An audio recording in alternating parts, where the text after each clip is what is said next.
Peut-être que le monde dans lequel nous étions revenus n'était pas exactement celui que nous avions quitté.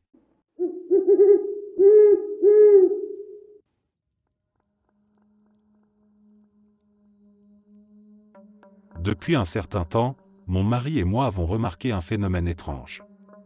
Peu importe où nous allons, un restaurant, un café, une boutique, l'endroit est vide à notre arrivée. Un calme presque absolu. Pas un client, parfois même pas un employé visible immédiatement. Et puis, comme par enchantement, à peine avons-nous franchi la porte que l'endroit commence à se remplir. Des gens surgissent de nulle part, s'installent aux tables, déambulent dans les rayons, font la queue, comme si nous avions involontairement déclenché un script invisible. Au début, on a cru à une simple coïncidence. Mais ça s'est produit tellement de fois qu'on a fini par en être troublé. Alors, pour voir si c'était juste une impression, on a commencé à tester l'expérience. On choisissait volontairement les endroits les plus vides et les moins engageants. Des restaurants défraîchis, aux enseignes éteintes, avec des façades poussiéreuses qui ne donnaient envie à personne. Des boutiques désertes où les vendeurs, souvent déséuvrés, attendaient un hypothétique client. Mais chaque fois, sans exception, dès que nous entrions, le lieu se remplissait en quelques minutes. Ce qui était encore plus étrange, c'était la manière dont ces gens apparaissaient.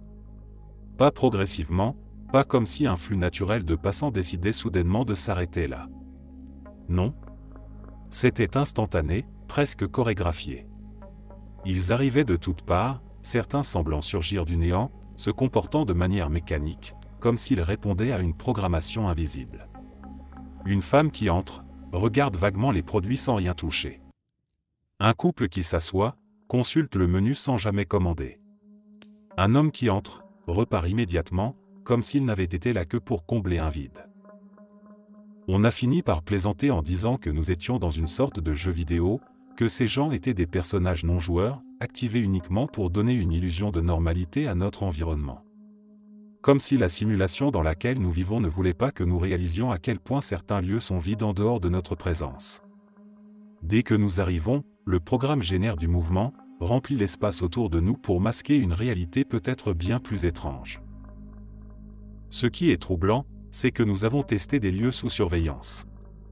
Nous avons attendu devant des cafés vides, observé pendant plusieurs minutes. Aucun mouvement, aucun client. Puis, dès que nous avons franchi le seuil, des gens apparaissent. Pas un ou deux, mais plusieurs, comme si un mécanisme invisible ajustait instantanément l'environnement. Et si le monde autour de nous n'était pas aussi réel que nous le pensions? Et si la réalité elle-même nous ajustait, créant ces foules factices pour nous donner l'impression d'un quotidien normal?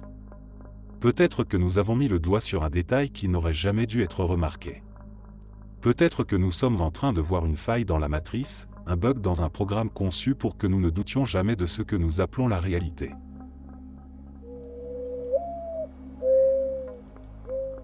C'était une journée comme les autres, longue, fatigante, sans aucun événement marquant, et comme chaque soir après le travail, j'ai pris le chemin habituel pour rentrer chez moi. Mon trajet était toujours le même, quelques minutes de marche jusqu'à la station de métro, puis une demi-heure de trajet avant d'arriver à mon arrêt. Rien d'exceptionnel, rien qui sorte du cadre routinier de ma vie quotidienne. Ce soir-là, pourtant, quelque chose a changé. Je suis descendu les escaliers menant au quai et j'ai attendu l'arrivée de la rame, les écouteurs vissés sur les oreilles, un peu déconnecté de mon environnement. Lorsque le métro est entré en station, je suis monté à bord et me suis assise près d'une fenêtre. Comme souvent, j'ai laissé mon regard se perdre dans les reflets du wagon, fatigué, attendant simplement que le temps passe. À un moment, j'ai fermé les yeux, juste une seconde, le temps de me détendre un peu. Mais lorsque je les ai rouverts, quelque chose clochait. L'affichage numérique au-dessus de la porte indiquait la station de départ. J'étais revenu exactement à mon point de départ, comme si le trajet n'avait jamais eu lieu. Mon premier réflexe a été de penser que je m'étais endormi et que le métro avait fait demi-tour, mais en regardant autour de moi, tout semblait identique, les mêmes passagers, les mêmes personnes plongées dans leur téléphone, comme si rien ne s'était passé. Troublé, je suis descendu du wagon et j'ai attendu la rame suivante, cherchant une explication logique à ce qui venait de se produire. Peut-être que j'avais rêvé, peut-être que j'avais mal interprété la situation. Lorsque le métro suivant est arrivé, j'ai pris soin de bien observer les stations défiler, comptant les arrêts, surveillant attentivement mon trajet. Tout semblait normal jusqu'au moment où, en levant les yeux vers l'écran d'affichage, j'ai vu à nouveau le nom de ma station de départ s'afficher sous mes yeux. La même boucle. Le même point de départ. L'inquiétude a commencé à s'installer. Il n'y avait aucune raison pour que je revienne ici une seconde fois.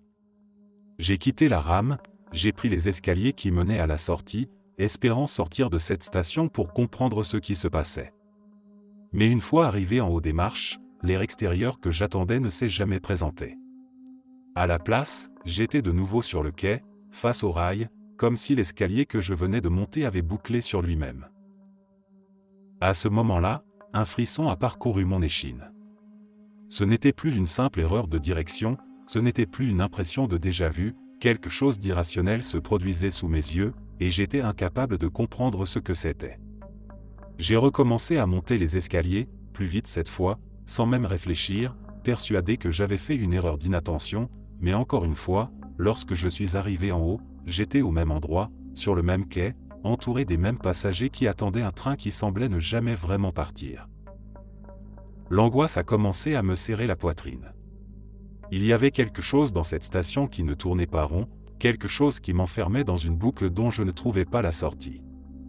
J'ai regardé autour de moi, espérant croiser un regard familier, quelqu'un qui remarquerait que je n'étais pas à ma place, mais tous les autres semblaient plongés dans leur routine, indifférents à ce qui était en train de se passer.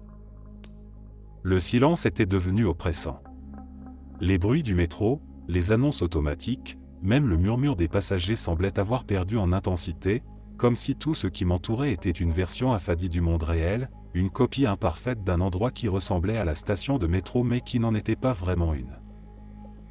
J'ai regardé mon téléphone, tentant de vérifier l'heure, mais l'écran s'est figé un instant, clignotant brièvement avant de revenir à la normale, comme s'il peinait à exister dans cet endroit. J'ai alors tenté une autre approche, plutôt que de chercher à sortir, j'ai décidé de reprendre une rame, n'importe laquelle, dans n'importe quelle direction, tant que cela me permettait de bouger, de briser cette boucle infernale qui me ramenait toujours au même point.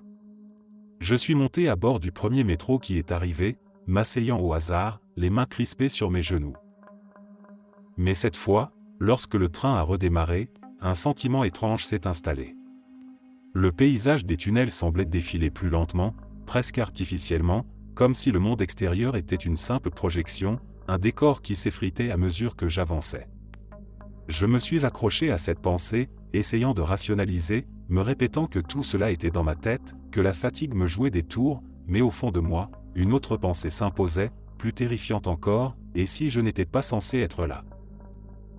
Puis, sans transition, le métro s'est arrêté.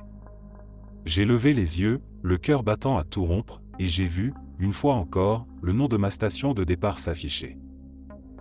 Je n'avais jamais bougé. À cet instant, j'ai compris que quelque chose me retenait ici, que peu importe combien de fois j'essaierais de fuir, de briser le cycle, cette station était devenue mon point fixe, l'endroit auquel je reviendrais inlassablement, sans jamais pouvoir en sortir. J'ai appelé mon mari et lui ai dit en pleurant de panique s'il pouvait me venir me chercher au métro, et en un instant c'était comme si la boucle s'était brisée. Je n'ai plus jamais pris le métro seul.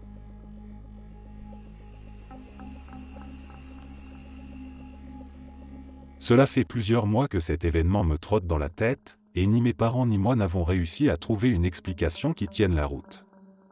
Ce n'est sans doute pas l'histoire la plus intrigante qui soit, mais je me décide à la raconter parce que, franchement, je n'arrive toujours pas à comprendre ce qui s'est passé. Chez mes parents, dans ma chambre d'enfance, celle que j'occupe encore lorsque je leur rends visite, j'ai une petite poubelle en plastique. Elle me sert principalement à jeter des mouchoirs usagés ou de petits déchets du quotidien. Lors d'un séjour chez eux il y a quelques mois, j'ai voulu vider la poubelle et ce que j'ai découvert m'a laissé sans voix. Elle était remplie aux 3/4 d'un liquide incolore.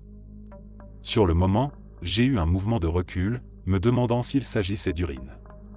Le liquide était presque entièrement transparent, avec une très légère teinte jaunâtre, mais aucunement l'odeur caractéristique qui aurait confirmé cette hypothèse. En réalité, il n'avait aucune odeur.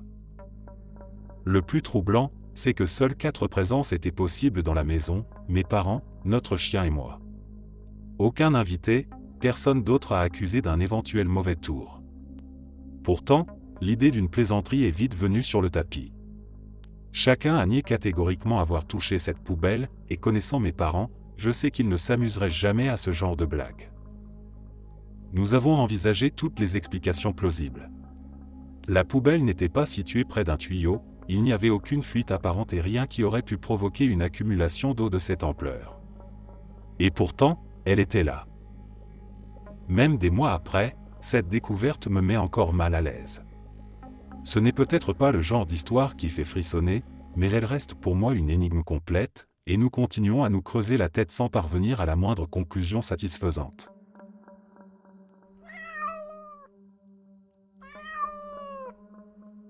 Je rentrais du travail en voiture lorsque j'ai aperçu une silhouette humaine à l'angle d'une intersection. Rien dans son apparence ne semblait anormal au premier abord. Elle portait des vêtements adaptés à la météo, et pourtant quelque chose clochait immédiatement. Ce n'était pas qu'elle marchait ou se déplaçait comme on aurait pu s'y attendre, mais plutôt qu'elle oscillait légèrement, glissant d'un côté à l'autre sur une courte distance. Son mouvement était saccadé, presque irréel, comme si elle vibrait sur place. La vision m'a saisi d'un frisson inattendu. En fixant un peu plus cette chose, j'ai remarqué un autre détail troublant, son visage était impossible à distinguer. Pas flou, pas caché dans l'ombre, mais complètement absent, comme une surface de télévision brouillée par la neige d'un signal perdu. J'ai d'abord pensé à un masque étrange, mais plus je regardais, plus cette absence de trait me mettait mal à l'aise. La voiture devant moi a semblé percevoir la même anomalie, freinant brutalement, m'obligeant à faire de même de justesse pour éviter un accident. Nous sommes restés là, à quelques mètres de cette chose qui continuait à vibrer, son absence de visage tourné droit vers nous. Une sensation de malaise m'a envahi, une impression sourde qu'il était impossible d'ignorer. Je n'ai aucune idée du temps que nous sommes restés ainsi, figés dans cette scène irréelle. Puis, sans transition, la silhouette avait disparu. Pas de mouvement, pas de départ, simplement plus rien à l'endroit où elle se tenait. Mon regard a immédiatement cherché celui du conducteur devant moi. Nos yeux se sont croisés, et son expression reflétait exactement ce que je ressentais, une incompréhension totale, un vide impossible à combler par la raison. Un coup de klaxon derrière moi a brisé ce moment suspendu. Sans réfléchir, nous avons repris la route, comme si rien ne s'était passé. Mais je savais que ce n'était pas un simple jeu de lumière ou une illusion passagère. Ce que j'avais vu dépassait tout ce que je pouvais expliquer.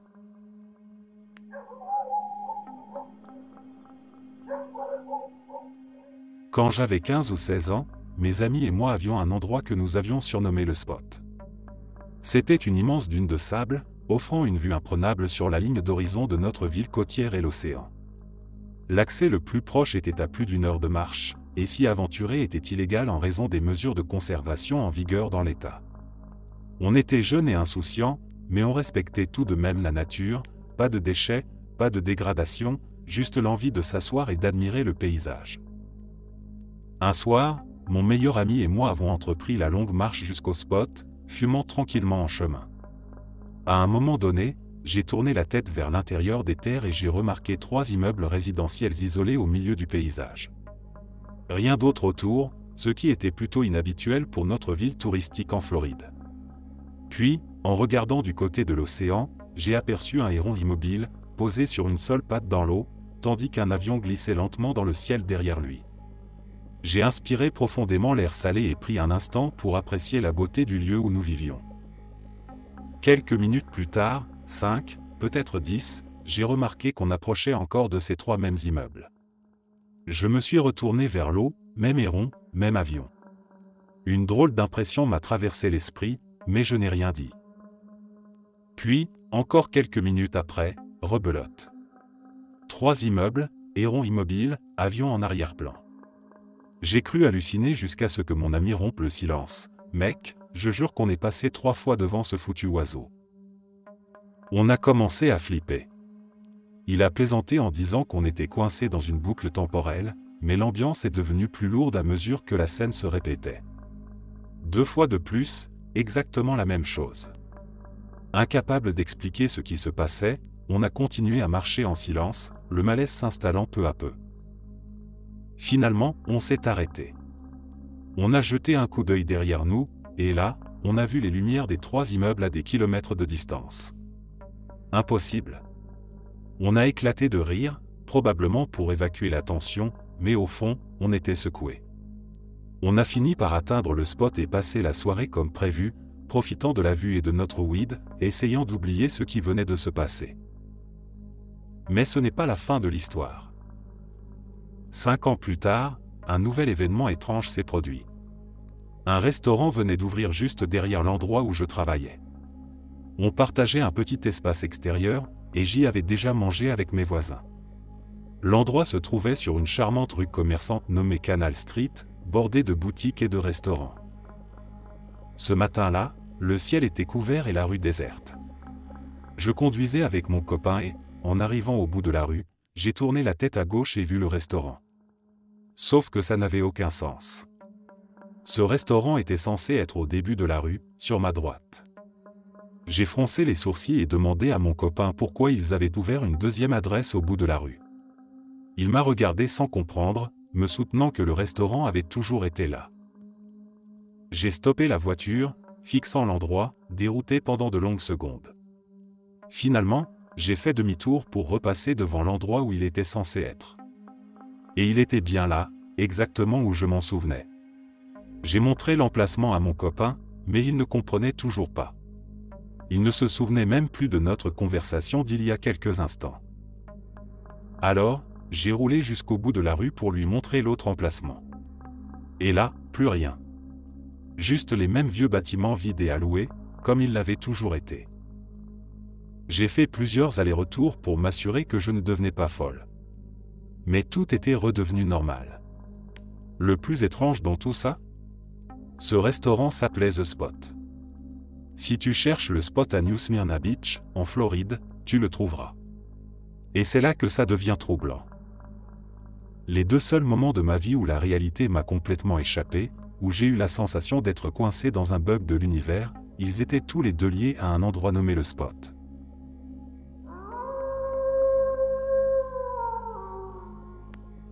Il y a plusieurs années, j'assistais à un séminaire de formation pour un nouveau poste au Washingtonian, un grand motel et centre de conférence situé le long de l'I 270 à Gettysburg, juste à l'extérieur de Washington, D.C. À mon arrivée, le parking était presque plein, me forçant à me garer près de l'autoroute. En sortant de ma voiture de location, mon regard s'est instinctivement tourné vers la route, et presque immédiatement, il s'est figé sur une voiture qui approchait. C'était une Porsche 914 argentée. Je l'ai suivie du regard avec une concentration étrange, absorbée par sa silhouette jusqu'à ce qu'elle disparaisse au loin. J'aimais bien ce modèle, certes, mais ce n'était pas une voiture exceptionnelle comme une Ferrari ou une Lamborghini. Pourtant, quelque chose dans cette vision m'avait marqué, une sensation étrange que je ne pouvais pas expliquer. J'ai secoué la tête, mettant ça sur le compte d'une distraction passagère, et je suis allé à ma formation sans y penser davantage. Mais cette impression ne m'a jamais totalement quitté. Peu à peu, mon intérêt pour la 914 s'est renforcé, jusqu'à ce que je finisse par en acheter une moi-même. 3 ans plus tard, je me retrouvais à nouveau sur l'I 270, cette fois au volant de ma propre Porsche 914 argentée, en route depuis la Pennsylvanie pour une réunion à D.C. En approchant du Washingtonian, j'ai aperçu le grand panneau du motel, et c'est alors que la scène s'est rejouée sous mes yeux. Sur le bord du parking, près de l'autoroute, je me suis vu. Debout à côté d'une voiture de location, exactement comme 3 ans plus tôt, le regard fixé sur moi alors que je passais devant. L'instant a été un choc, une décharge électrique me parcourant le corps. Il n'y avait aucun doute possible. C'était moi, 3 ans plus tôt, me regardant passer dans cette même voiture que je conduisais maintenant. Une boucle temporelle parfaite, un paradoxe qui n'aurait jamais dû exister.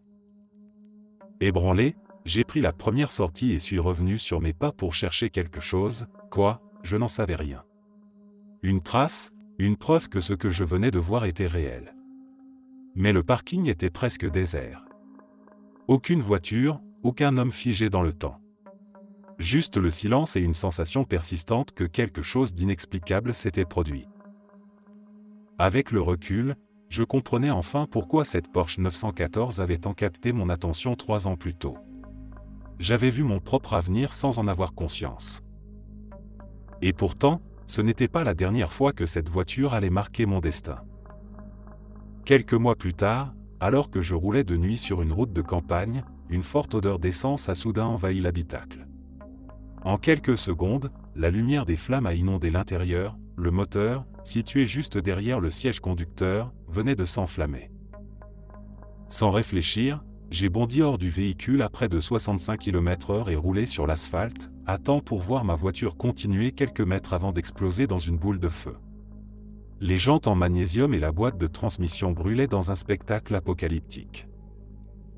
Quelques semaines plus tard, une lettre de rappel de Porsche est arrivée dans ma boîte aux lettres. Un problème connu, les conduites d'injection de carburant pouvaient se fissurer et asperger le moteur brûlant d'essence.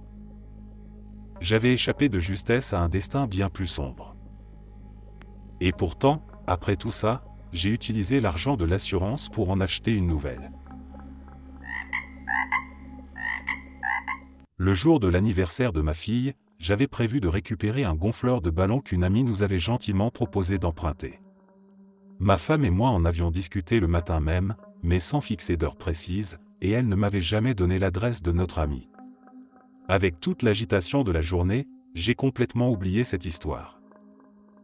Plus tard, en voulant préparer quelques plantes pour la fête, j'ai cherché des pots sur Facebook Marketplace. J'ai trouvé quelqu'un qui en donnait 10 en excellent état, et nous sommes tombés d'accord sur un prix.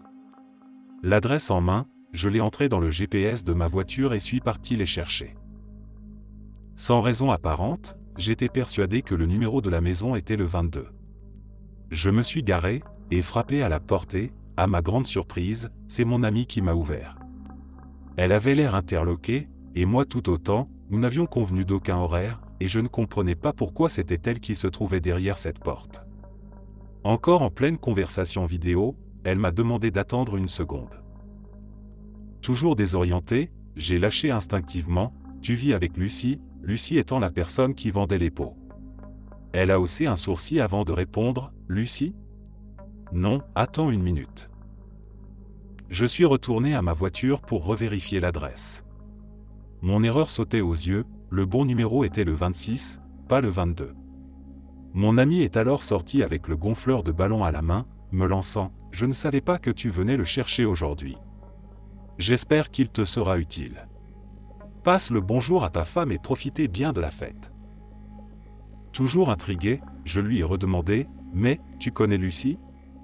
Elle a éclaté de rire avant de répondre « Oh, Lucie, c'est ma voisine. » C'est là que j'ai dû tout lui expliquer. « Écoute, à la base, je ne venais même pas chercher le gonfleur. Je suis venu pour des pots de fleurs. Je ne savais même pas où tu habitais. » Elle m'a regardé, visiblement aussi perplexe que moi. Puis j'ai frappé chez Lucie, qui m'a tendu les pots, et nous avons échangé quelques mots en essayant de comprendre ce qui venait de se passer. Dans une ville de plus de 100 000 maisons, le fait que je sois tombé pile sur l'adresse de mon amie, sans la connaître, pour récupérer un objet que j'avais oublié et qu'elle ne s'attendait pas à me donner ce jour-là, relevait de l'impossible. Google Maps ne savait rien de l'anniversaire, des ballons ou des pots de fleurs. Et même après coup, je n'arrive toujours pas à comprendre comment tout ça a pu arriver.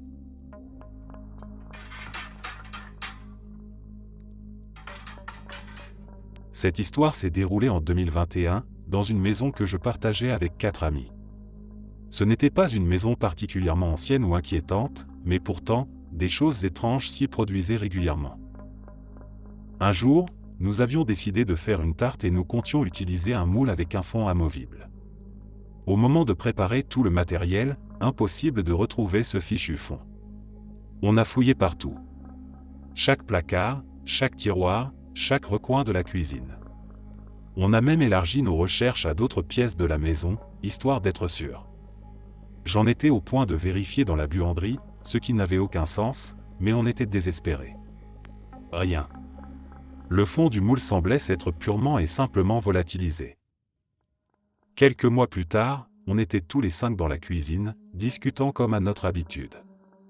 Une de mes colocataires faisait la vaisselle et, après avoir lavé une grande plaque de cuisson, elle l'a soigneusement essuyée avant de la ranger sur le dessus du frigo, là où on empilait les autres plaques et moules de cuisson. À peine avait-elle reposé la plaque que quelque chose a bougé. Un mouvement furtif, une ombre rapide, comme si quelque chose venait de se déplacer sous nos yeux. Curieuse, elle a immédiatement repris la plaque qu'elle venait tout juste de ranger. Et là, à l'intérieur, posé comme si de rien n'était, le fond du moule à tarte disparu depuis des mois. On l'a tous regardé, incrédule. L'objet était recouvert d'une épaisse couche de poussière, comme s'il avait traîné dans un endroit complètement oublié et sale pendant tout ce temps. Pourtant, on savait avec certitude qu'il n'était pas là avant. On avait fouillé ce frigo et ses environs de fond en comble. On s'est tous regardés sans savoir quoi dire. Il n'y avait aucune explication logique. Rien n'avait de sens. Cette maison regorgeait d'histoires comme celle-là. À force, on en était venu à plaisanter en disant que des lutins y vivaient et qu'ils s'amusaient à nous jouer des tours. Mais ce jour-là, en voyant ce moule réapparaître de nulle part, on a tous senti que, blague ou pas, quelque chose d'inexplicable se passait entre ces murs. Chaque fois que je traverse Ravenna, dans l'Ohio, il est là. Encore une fois. Cet homme, qui n'a pas l'air d'être sans abri mais qui vit probablement dans un logement social près du centre-ville, se retrouve systématiquement sur mon chemin. Et quand je dis qu'il est sur mon chemin, je ne parle pas juste de l'apercevoir au loin, marchant le long du trottoir. Non, il traverse littéralement la route juste devant moi. Peu importe où je me trouve dans la ville, peu importe si je suis à un feu, à une intersection ou même sur une petite rue secondaire. Il surgit, comme s'il savait exactement où et quand passer devant mon véhicule. Au début, j'ai pensé qu'il avait peut-être repéré ma voiture, qu'il s'était habitué à la voir et que, d'une manière ou d'une autre, il me reconnaissait. Mais ça s'est aussi produit quand je conduisais mon camion. Un véhicule aux vitres teintées, sans autocollant ou signe distinctif. Aucune raison pour qu'il sache que c'était moi. Et pourtant, il recommence. Une fois, je l'ai repéré à l'avance, suffisamment tôt pour qu'il croise mon regard.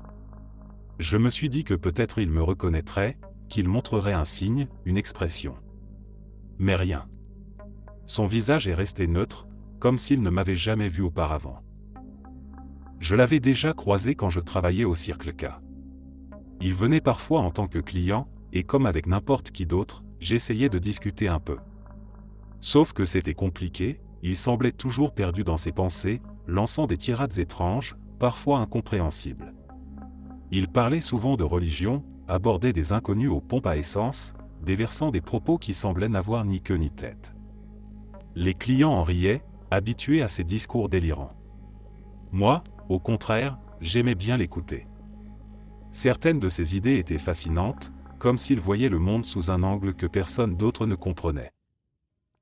Un jour, il est entré au magasin et m'a dit qu'il possédait un doublon d'une grande valeur. Je l'ai pris au sérieux, juste pour voir où ça mènerait. Depuis, je l'ai surnommé Doubloon. Une autre fois, il est venu m'expliquer qu'il allait poursuivre en justice la marque Longhorn Tobacco, parce que selon lui, il avait inventé le mot Longhorn et qu'il l'avait volé. Mais ce qui me perturbe, ce n'est pas son excentricité. C'est cette répétition incessante, cette manière qu'il a de surgir devant moi, sans prévenir. Comme s'il n'apparaissait que lorsque je passais. Je suis observateur, je fais attention aux détails autour de moi. Pourtant, jamais je ne le vois arriver. Il est simplement là, devant ma voiture, comme sorti de nulle part. L'autre jour, je sortais du drive de ma banque. Rien de spécial, juste un virage à gauche avant d'arriver à un feu rouge. Et soudain, avant même que le feu ne change, il était là. Encore une fois. Sorti de l'ombre, posant son pied sur la chaussée au moment exact où j'allais avancer. J'ai même peur, parfois, qu'un jour je finisse par le heurter. Mais Doubloon n'est pas le seul à éveiller mes soupçons. Il y a un autre homme, celui qui tient la laverie. Je ne le croise jamais ailleurs, sauf au Giant Eagle, juste devant les caisses. 8 fois sur 10, quand je fais mes courses là-bas, il est là. toujours au même endroit. Et ce qui me perturbe encore plus, c'est cette question qui me trotte dans la tête, si je n'avais jamais mis les pieds dans cette laverie, est-ce que je l'aurais vu ailleurs? Aurait-il simplement cessé d'exister dans mon quotidien? Je sais que ma vie a toujours été marquée par des événements étranges, un enchaînement de situations paranormales qui me suivent comme une ombre. Mais cette répétition, cette impression d'être coincé dans un cycle, me dérange plus que tout. Depuis que j'ai subi une séance de régression sur mes vies antérieures à l'âge de 12 ans, plus rien n'a été pareil.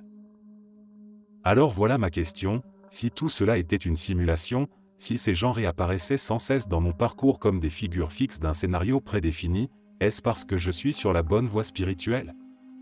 Ou est-ce, au contraire, un signe que je suis coincé dans une boucle et que je dois en sortir?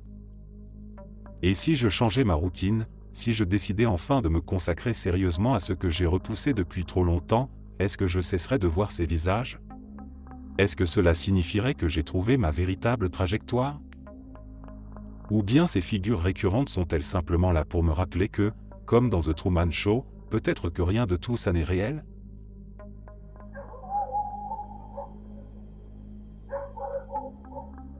Il y a quelque temps, j'étais dans un bus de ville, installé au milieu et tourné vers l'arrière. Le trajet était calme, presque monotone, jusqu'à ce qu'une jeune femme d'une vingtaine d'années apparaisse derrière moi. Casque sur les oreilles, les bras chargés de sacs de course et un sac à dos, elle s'est plantée dans l'espace debout juste en face de moi. Ce qui était étrange, c'est qu'il y avait plein de places assises, et pourtant, elle restait là, à tenir son équilibre en parlant sans interruption au téléphone. 15 minutes passent comme ça, elle toujours debout, gesticulant légèrement, visiblement prise dans sa conversation. Puis, au bout d'un moment, je la vois distinctement se diriger vers la porte arrière, descendre du bus et s'éloigner sur le trottoir. Enfin du calme, me dis-je, appréciant le silence qui retombait dans le véhicule. 10 minutes passent. Quelques arrêts aussi. Le bus roule, et tout d'un coup BAM.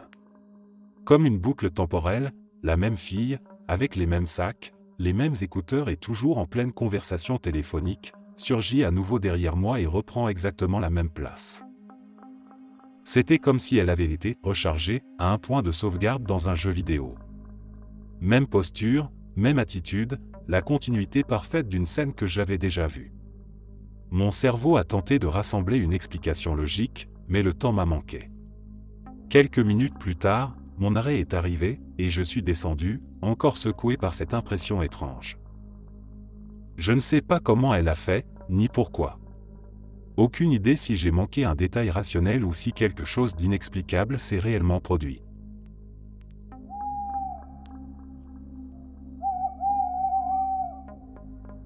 Il y a environ 3 ans et demi, je faisais une randonnée sur l'île de ski, près du sommet du majestueux Blaben. La montée devenait de plus en plus exigeante. Le vent s'intensifiait et j'avais dû affronter une pente raide recouverte d'éboulis instables. Il me restait encore un peu moins d'1 kilomètre avant d'atteindre le sommet, mais cette dernière portion du trajet s'apparentait davantage à de l'escalade qu'à une simple randonnée. De gigantesques blocs rocheux parsemaient le chemin, rendant la progression difficile. Mes bâtons de marche devenaient encombrants, alors j'ai décidé de les poser sur un replat, un endroit qui me semblait pratique pour les récupérer plus tard en redescendant. J'ai alors commencé à me hisser sur un large rocher, tirant sur mes bras comme pour une traction, puis m'aidant de mes jambes pour atteindre une position stable. Au moment précis où je me redressais, un bruit atroce a résonné au-dessus de moi. Un grincement sourd, celui de rochers qui s'entrechoquent et se déplacent. Une sensation glaciale m'a traversé. J'ai compris en une fraction de seconde que j'avais involontairement déstabilisé une partie de la formation rocheuse et que des blocs allaient s'effondrer. La suite est floue, presque irréelle.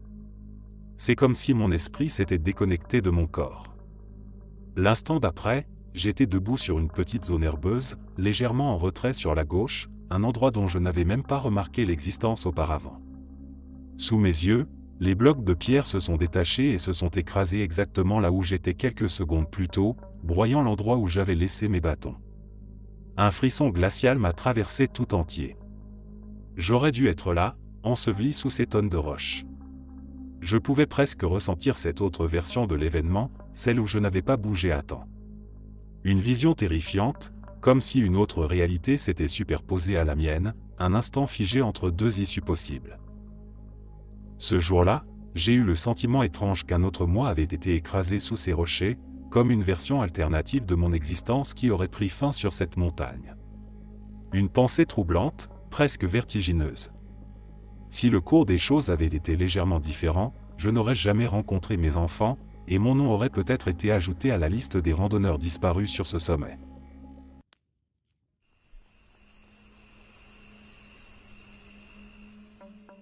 Depuis que je suis ici, il m'arrive une chose complètement folle, les gens marchent littéralement droit sur moi. Et pas juste une fois ou deux, mais des dizaines de fois. C'est comme si, d'une manière ou d'une autre, j'étais une sorte d'aimant invisible pour les passants. Les trottoirs sont larges, souvent plus de 4 mètres de large, et pourtant, je suis le seul à marcher dessus. J'aperçois quelqu'un au loin, parfois à une trentaine de mètres. Moi, je reste bien sur le côté droit du chemin, avançant en ligne droite, sans aucun changement de trajectoire. La personne en face, elle, est au centre ou carrément à gauche. Tout semble indiquer que nous allons nous croiser sans problème. Mais au fur et à mesure qu'elle se rapproche, elle commence à dériver, lentement, imperceptiblement. Et au dernier moment, elle se retrouve pile devant moi, nous forçant à faire un écart, ou pire, elle me percute. Et ce n'est pas uniquement avec les gens qui viennent en face. J'ai aussi eu des joggeurs qui me rentrent dedans depuis derrière. Imaginez, je suis seul sur un trottoir immense, un coureur a tout l'espace du monde pour passer à gauche, à droite, ou même juste à côté sans problème, et pourtant, il vient s'écraser contre moi. Comme si ma présence modifiait inconsciemment leur trajectoire. Le plus étrange, c'est que ça se produit systématiquement. Pas une ou deux fois, mais encore et encore, pendant des semaines. Aujourd'hui encore, en me rendant dans un café, je réfléchissais à ce phénomène et me disais que j'allais en parler, et à l'instant où cette pensée m'a traversé l'esprit, une petite fille surgit d'un chemin perpendiculaire et me rentre dedans de plein fouet. J'ai envisagé toutes les explications possibles, différences culturelles, manque de conscience spatiale, tentative de vol à la tire, mais rien ne colle. Ce n'est pas simplement une question de comportement ou de normes sociales. Il y a quelque chose de plus profond, une espèce de phénomène inconscient, comme si j'étais un point d'ancrage autour duquel les autres gravitent sans même s'en rendre compte. Honnêtement, ça me donne l'impression d'être dans un jeu vidéo où tous les PNJ ont un script bizarre qui les pousse à se réaligner constamment sur le personnage principal. Je ne peux pas être le seul à avoir vécu ça, non ?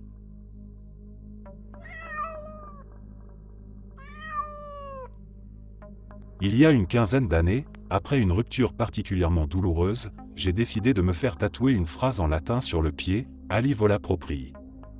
À l'époque, ce choix me semblait personnel, presque intime, une manière symbolique de marquer un nouveau départ et de me rappeler que je pouvais avancer seul. Les années ont passé, et ma vie a pris un tournant inattendu.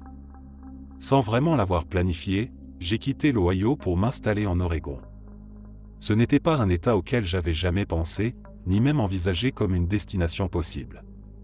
Pourtant, les circonstances m'y avaient mené, comme si une force extérieure avait guidé mes pas. Un soir, lors d'un rendez-vous, la conversation a dérivé sur les tatouages. Je me suis retrouvé à parler du mien et de sa signification, et c'est là que mon interlocuteur m'a révélé quelque chose qui m'a laissé sans voix. Ali vola proprii était en réalité la devise de l'Oregon. Le hasard semblait déjà incroyable, presque comme un signe que j'étais exactement là où je devais être. Mais ce n'était rien comparé à ce qui allait suivre. 2 ans plus tard, je célébrais mon anniversaire à San Francisco avec mon compagnon et ma fille. Nous étions au sommet de Lombard Street, profitant de la vue, quand mon regard s'est posé sur un groupe de jeunes femmes à côté de nous. C'est alors que je l'ai vue. Elle avait le même tatouage. Même emplacement, même police, une copie parfaite du mien. Intrigué, j'ai immédiatement commenté la coïncidence avec enthousiasme. L'une de ses amies s'est tournée vers elle et lui a lancé « Tu dois lui raconter ton histoire ». Et là, tout a basculé. Son histoire était identique à la mienne. Une rupture difficile, un besoin de changement, un tatouage marquant un renouveau, et, sans raison apparente, un déménagement en Oregon après avoir vécu en Ohio, sans jamais avoir eu l'intention d'y aller. Comme moi, Elle n'avait découvert la signification de la phrase qu'après s'être installée là-bas, et elle avait pris cela comme un signe du destin. À cet instant, j'ai eu cette sensation étrange et inexplicable que je venais de rencontrer une version alternative de moi-même. Ce n'était pas une simple coïncidence. C'était trop précis, trop improbable. Un moment suspendu, où la frontière entre la réalité et une autre dimension semblait s'effacer. J'ai eu l'impression, fugace mais intense, d'être face à une anomalie du monde, un glitch dans la matrice. Comme si, quelque part, nos chemins s'étaient croisés dans une boucle étrange et mystérieuse.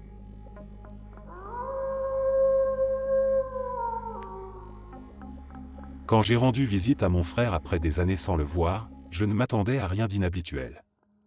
Il avait souvent déménagé avec sa famille pour son travail, et nous avions fini par perdre le contact pendant près de 15 ans.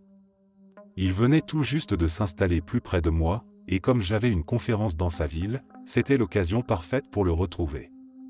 Quand je l'ai appelé, il m'a invité à passer chez lui et m'a même proposé de garder mon chiot pendant le week-end pour qu'il tienne compagnie à ses enfants.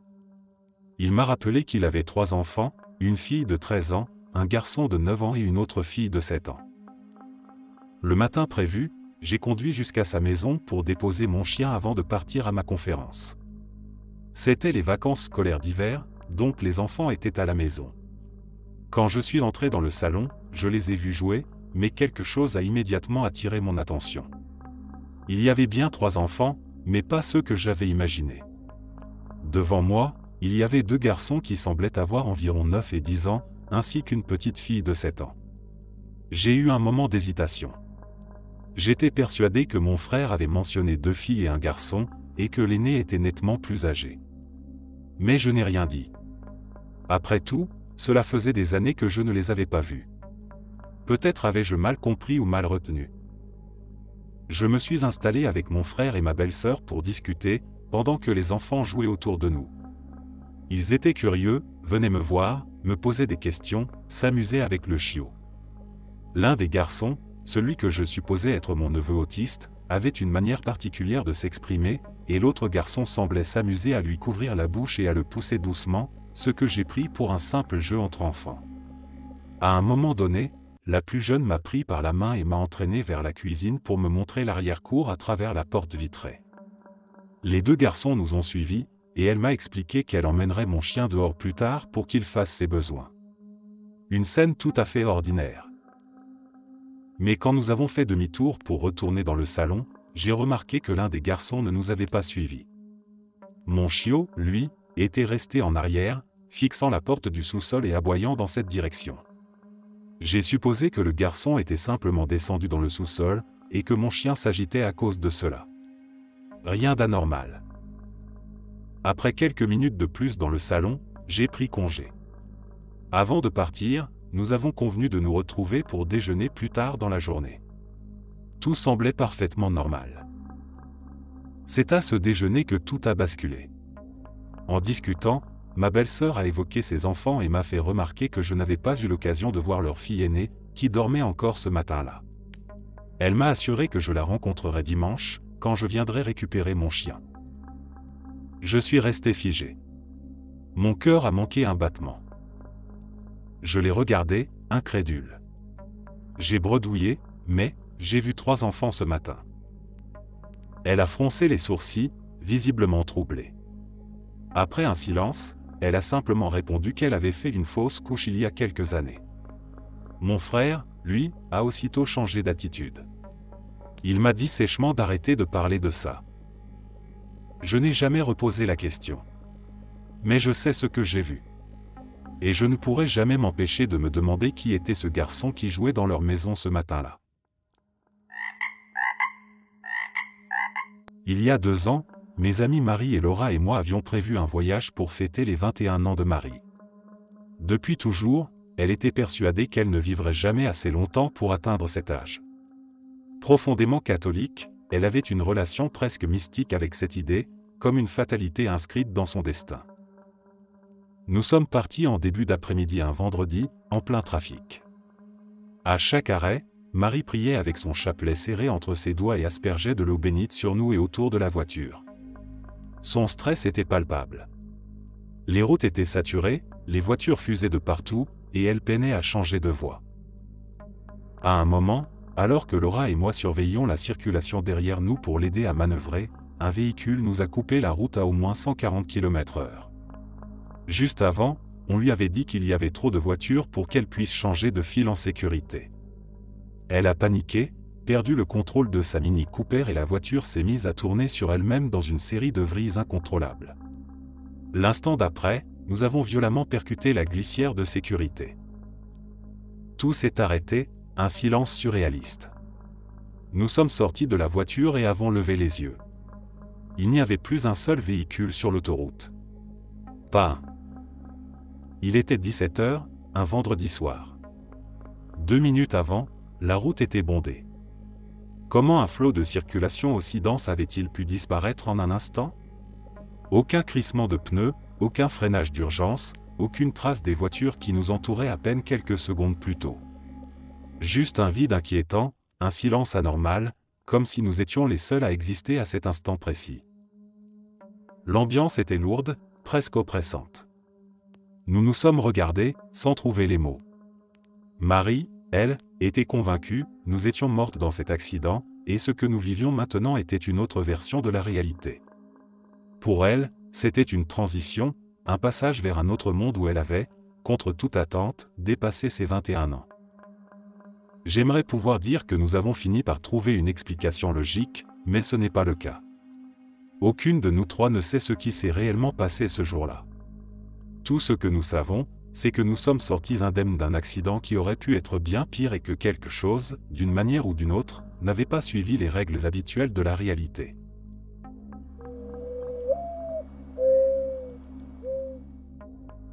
Cette histoire me donne des frissons. 2 jeux de cartes, strictement identiques, neufs, encore sous leur emballage plastique. L'un d'eux, Deck 1, ouvert pour une partie de poker avec des amis. Tout semble normal, jusqu'à ce qu'en plein jeu, on se rende compte qu'il manque une carte. Après avoir retourné la table, vérifié les chaises et fouillé autour, le verdict tombe, la carte disparue et le 4 de cœur.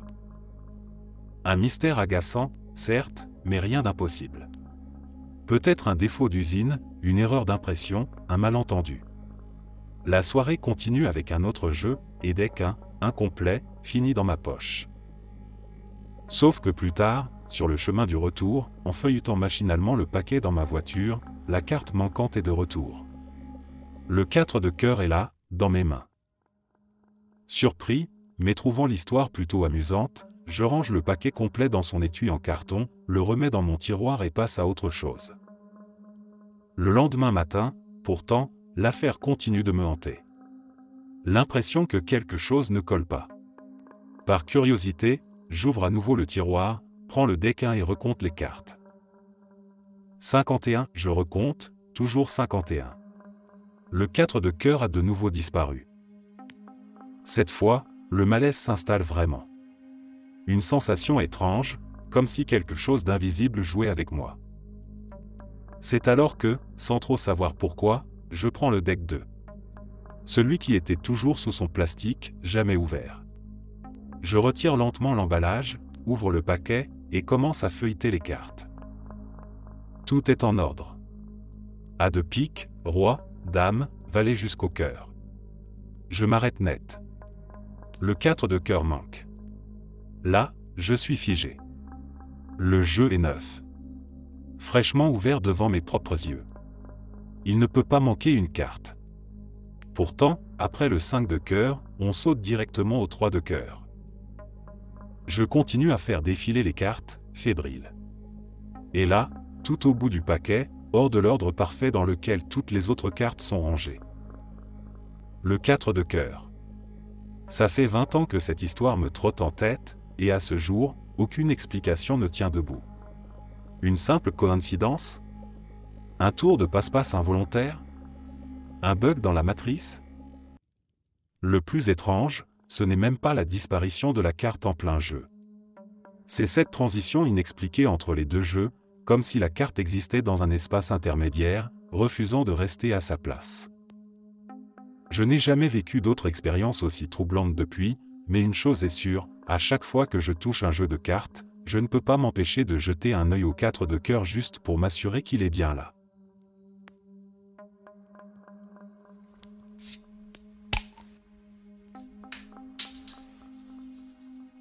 Je n'ai jamais été du genre à croire aux phénomènes étranges ni aux histoires de coïncidences impossibles, et encore moins à toutes ces théories sur les réalités parallèles ou les anomalies du monde dans lequel on vit.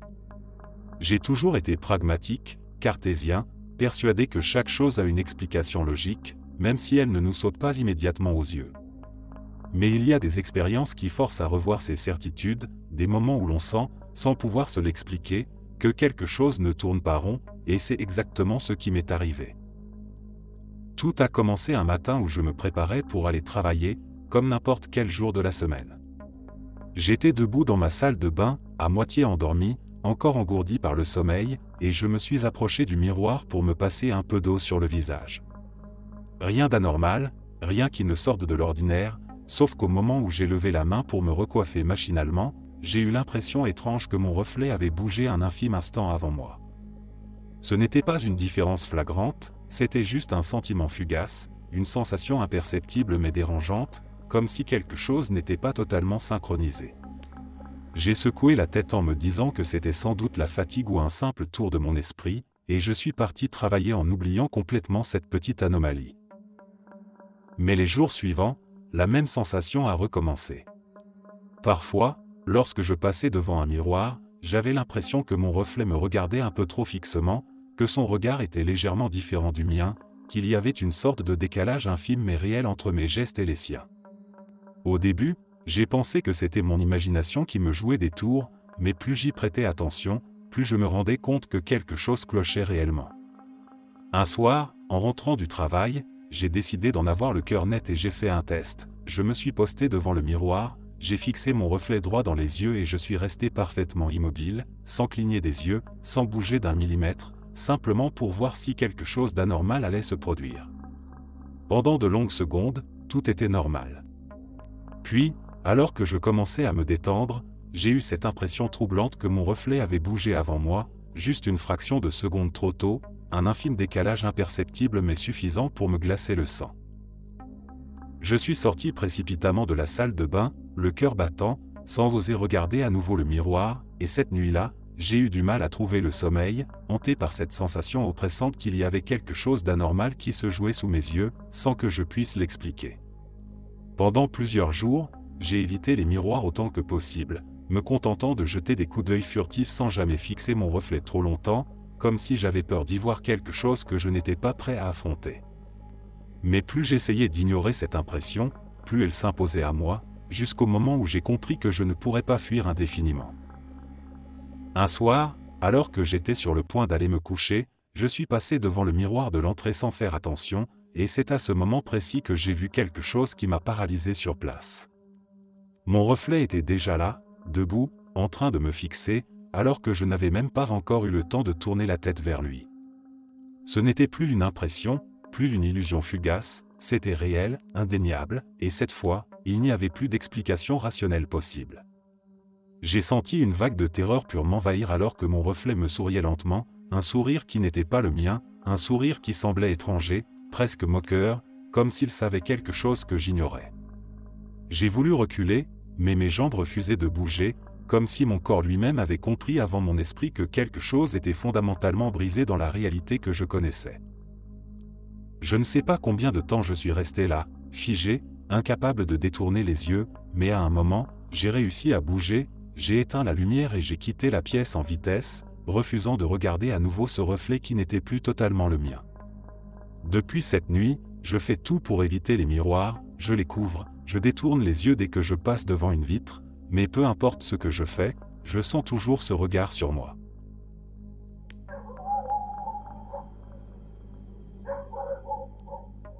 Ce qui m'est arrivé hier continue de me perturber, et honnêtement, je n'arrive pas à trouver une explication logique. Je suis allé à mon cours magistral à l'heure habituelle, comme toujours. Mais dès que je suis arrivé devant le bâtiment, j'ai su que quelque chose clochait. Normalement, l'endroit est bondé à cette heure-là. Juste avant mon cours, une autre conférence de 200 personnes se termine, ce qui signifie que le hall est toujours rempli d'étudiants sortant en masse pendant que ceux de mon cours attendent pour entrer. Mais cette fois-ci, il n'y avait personne. Absolument personne. Un bâtiment universitaire désert à un moment où il ne devrait pas l'être. J'ai quand même avancé vers l'amphithéâtre. J'ai poussé la porte et j'ai été encore plus déconcerté, les lumières étaient éteintes, il n'y avait pas un bruit, et la salle, qui d'ordinaire accueille des centaines de personnes, était complètement vide. Enfin, pas tout à fait. 2 types étaient debout devant le tableau, écrivant des problèmes à la craie. Je me suis approché et leur ai demandé si le cours allait avoir lieu. Leur réaction a été bizarre. Ils m'ont regardé comme si je parlais une autre langue et m'ont dit qu'ils ne comprenaient pas ce dont je parlais. Ils m'ont expliqué que leur propre cours, totalement différent du mien, venait de se terminer et qu'ils faisaient juste des exercices en autonomie. À ce stade, j'étais complètement perdu. J'ai vérifié mes mails pour voir si j'avais raté une annonce de cours annulée. Rien. Alors, perplexe, j'ai quitté l'amphithéâtre et envoyé un message à mon professeur et à mon assistant de cours, Théa, leur demandant si le cours avait bien lieu et si j'avais manqué une information quelconque. Quelques heures plus tard, ils m'ont répondu avec une simplicité déroutante, « Oui, le cours avait bien eu lieu, comme d'habitude, au même endroit, sans aucun changement. » J'ai paniqué. Je suis allé vérifier sur le site de mon université que je n'avais pas confondu la salle. Mais non, le bâtiment et le numéro de salle correspondaient parfaitement à ce que j'avais noté. J'étais exactement au bon endroit, au bon moment. Aujourd'hui, je suis allé à ma séance de discussion et j'ai demandé aux autres étudiants s'ils avaient bien eu cours hier. Tout le monde m'a regardé d'un air étrange. Un silence s'est installé. Puis, ils m'ont tous confirmé que oui, le cours s'était déroulé normalement, sans aucun changement d'horaire ou de salle. J'ai insisté, personne n'avait remarqué quelque chose d'étrange? Un problème technique? Une annonce? N'importe quoi. Rien. Et pire encore, Montéa m'a dit que j'étais le seul à avoir posé une question à ce sujet. Mais ce n'est pas la seule chose bizarre. Pendant toute la séance de discussion, j'ai eu du mal à me concentrer. Quelque chose me semblait décalé. Puis, en regardant Montéa effacer le tableau, j'ai eu un choc, la craie ne s'effaçait pas comme d'habitude. Normalement, elle se disperse en une fine poussière blanche, se détachant du tableau de manière sèche et granuleuse. Mais là, elle coulait, comme si elle était liquide, comme si le tableau pleurait de l'encre au lieu d'être simplement effacé. J'ai regardé autour de moi, cherchant une réaction, un regard inquiet, quelqu'un qui aurait vu la même chose. Mais personne ne semblait perturbé. Tous continuaient à noter leur cours, comme si tout était normal. À ce stade, je ne sais plus quoi penser. Est-ce que j'ai vécu une espèce de faille dans la réalité? Un instant où j'étais en dehors du cours alors qu'il se déroulait pour tout le monde?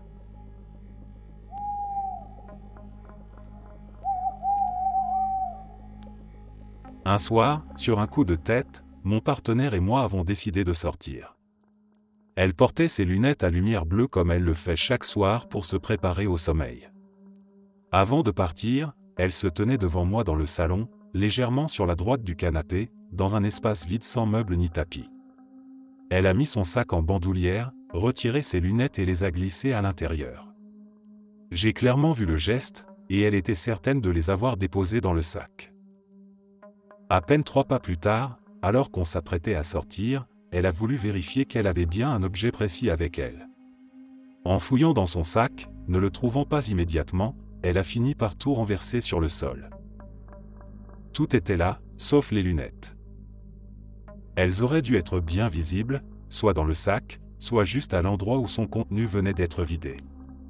Il n'y avait aucun endroit où elles auraient pu rouler ou se cacher. L'espace était totalement dégagé, et pourtant, elles avaient disparu. On a cherché autour, on a refait les gestes dans notre tête, rien n'expliquait leur absence. Elles s'étaient tout simplement volatilisées. On a fini par laisser tomber, un peu agacé mais surtout perplexe. Mon partenaire avait d'autres paires de lunettes, mais celle-ci avait une monture écaille de tortue, bien distincte des autres. Impossible de les confondre. Quelques mois plus tard, on a décidé de ranger notre étagère à chaussures, celle qui trône juste à côté de la porte d'entrée. En la soulevant, devinez ce qui était posé sur la moquette, derrière les chaussures? Les lunettes égarées. Elles étaient là, cachées derrière un meuble qui n'aurait jamais pu les recevoir naturellement. Il était impossible qu'elles aient atterri à cet endroit au moment où elles ont été mises dans le sac, ni quand celui-ci a été renversé sur le sol. Elles étaient derrière les chaussures, dans un espace où nous ne les avions jamais vues avant. Et ce n'était pas la première fois qu'un objet disparaissait mystérieusement dans cet appartement. On a fini par se demander, est-ce ce lieu qui joue avec nous? Ou bien est-ce quelque chose qui nous suit? On saura peut-être quand on déménagera. Mais pour l'instant, une chose est sûre, cet endroit aime bien déplacer les choses à sa manière.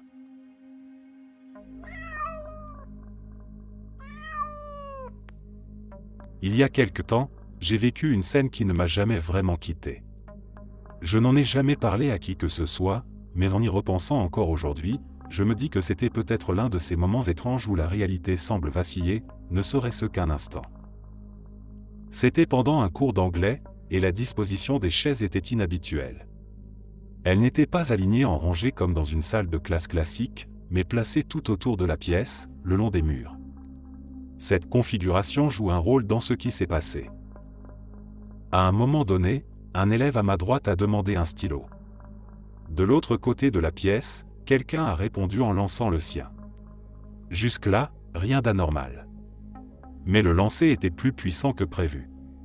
Le stylo a filé en ligne droite, précisément dans la trajectoire du visage de celui qui l'attendait. Il n'y avait aucune raison qu'il ne le prenne pas en plein œil.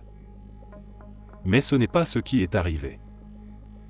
Alors que l'objet aurait dû continuer sa course et heurter son visage, il a brusquement ralenti, comme si une force invisible freinait son élan. Il s'est complètement arrêté juste devant son visage, en suspension une fraction de seconde, avant de tomber doucement dans sa main. Il ne l'a même pas vraiment attrapé. Il est juste tombé. J'ai eu un moment de sidération. La fille assise à côté de lui a tourné la tête dans sa direction, et j'ai vu dans son regard un mélange de surprise et d'incompréhension. Peut-être qu'elle avait simplement anticipé l'impact et réagi en conséquence. Peut-être qu'elle aussi avait perçu quelque chose d'étrange. Mais je ne lui ai jamais posé la question. Depuis, cet événement me hante. Ce n'est pas juste un souvenir anodin, c'est un de ces instants où la réalité semble vaciller. Est-ce que mon cerveau a exagéré la scène? Est-ce une simple coïncidence, un jeu d'optique, un réflexe inconscient de l'élève qui a instinctivement ralenti le stylo d'une manière que je n'ai pas perçue? Ou bien, était-ce quelque chose d'autre? Un infime glitch dans la mécanique du monde, un moment où, pour une raison inconnue, une règle physique fondamentale n'a pas fonctionné comme elle aurait dû. Depuis que j'ai emménagé dans ma maison, il y avait cette énorme marque de brûlure sur une des plaques de ma cuisinière. Impossible de l'ignorer. J'avais tout essayé pour l'atténuer, j'avais poncé la surface, appliqué une retouche en porcelaine, mais peu importe mes efforts, ça restait affreux. Une tache sombre et persistante qui me rappelait sans cesse qu'un jour, peut-être, je devrais économiser pour remplacer tout le four, une dépense que je ne pouvais pas me permettre. Et puis, il y a une semaine, en nettoyant comme d'habitude, j'ai remarqué quelque chose d'étrange. La marque ne ressemblait plus vraiment à une brûlure incrustée. Elle paraissait plus diffuse, presque comme une simple tache de graisse. Intrigué, j'ai frotté un peu plus fort, et là elle a complètement disparu. Il ne restait plus rien. Pas de traces de brûlure, pas de peinture de retouche, rien. Juste une surface impeccable, comme neuve. J'ai pris un pas de recul, incrédule. Je suis resté un moment à regarder la cuisinière, cherchant une explication logique. J'étais persuadé que cette marque était permanente. J'avais tout essayé pour la faire disparaître et, pendant des années, elle avait résisté. Et maintenant, comme par magie, elle s'était volatilisée après un simple coup d'éponge. Bien sûr, je suis content. Un four en parfait état, sans avoir à en acheter un nouveau, c'est une bonne surprise. Mais en même temps, je ne peux pas m'empêcher de trouver ça troublant. Si seulement j'avais pris une photo avant, j'aurais une preuve de ce que j'ai vu. Au lieu de ça, il ne me reste que cette impression étrange, celle d'un détail de la réalité qui s'est corrigé sans prévenir, comme si quelque chose s'était ajusté en arrière-plan, sans que je comprenne comment ni pourquoi.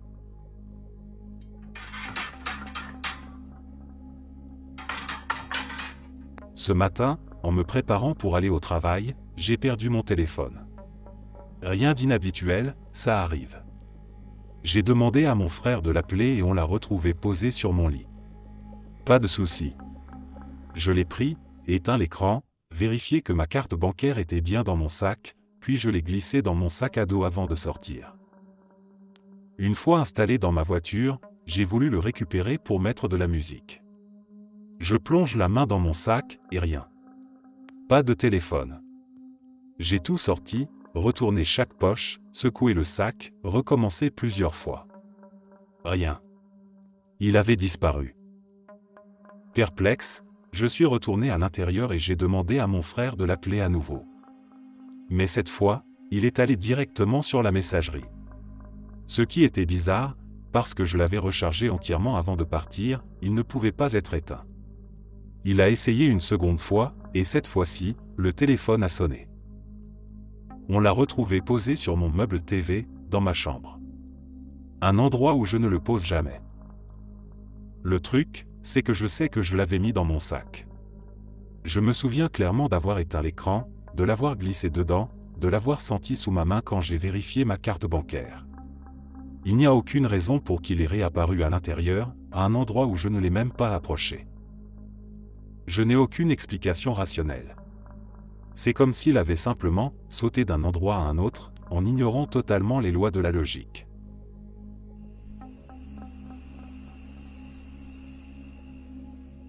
Travailler à bord d'un sous-marin, c'est accepter de vivre hors du temps, isolé dans un cylindre de métal plongé sous l'océan. Chaque mission dure des semaines, parfois des mois, sans repère extérieur. Pas de soleil, pas de vent, pas d'actualité. Juste la routine millimétrée, les bruits feutrés des machines, l'odeur de métal et d'huile, et le silence omniprésent entre les ordres brefs et les alarmes sporadiques. Quand on refait surface, il faut toujours un moment pour se réadapter. Les couleurs semblent trop vives, l'air trop léger, le simple fait de voir l'horizon donne presque le vertige après des semaines dans la pénombre artificielle des couloirs exigus.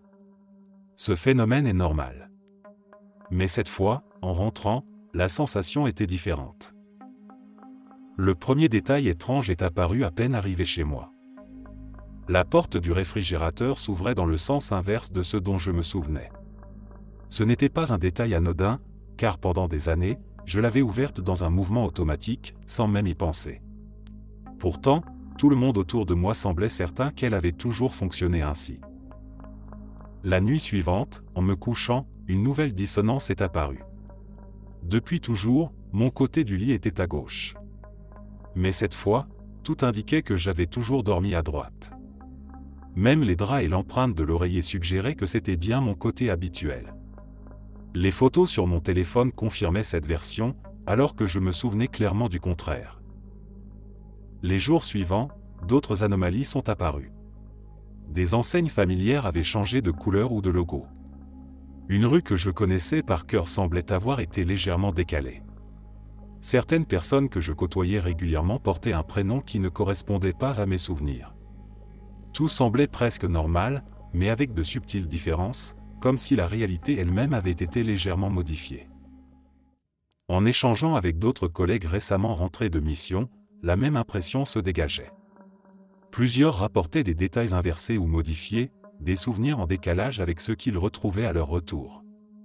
Une coïncidence troublante se dessinait, nous étions tous passés par une certaine zone en mer, une région que nous ne pouvions pas évoquer en détail mais qui semblait être le point commun entre nos expériences. L'idée d'un simple phénomène psychologique ne suffisait pas à expliquer la précision de ces changements. Ce n'étaient pas des oublis ou des confusions classiques, mais des éléments concrets, tangibles, qui ne collaient pas avec les souvenirs profondément ancrés. Si un simple passage en mer pouvait altérer ces détails, alors il fallait envisager des explications plus dérangeantes. Peut-être avions-nous traversé une frontière invisible, un point de rupture entre deux versions de la réalité. Peut-être que le monde dans lequel nous étions revenus n'était pas exactement celui que nous avions quitté. L'autre hypothèse était encore plus troublante. Et si notre perception du réel n'était qu'une construction malléable, un programme qui pouvait être modifié à notre insu. Peut-être que nous vivons dans une simulation, une suite de codes et de variables qui parfois se réajustent, effaçant ou modifiant des éléments jugés obsolètes. Dans ce cas, il restait une question essentielle. Si ces anomalies étaient des erreurs ou des ajustements, alors qui ou quoi en était à l'origine? Et surtout, jusqu'où ces changements pouvaient-ils aller avant que nous ne soyons capables de tout comprendre?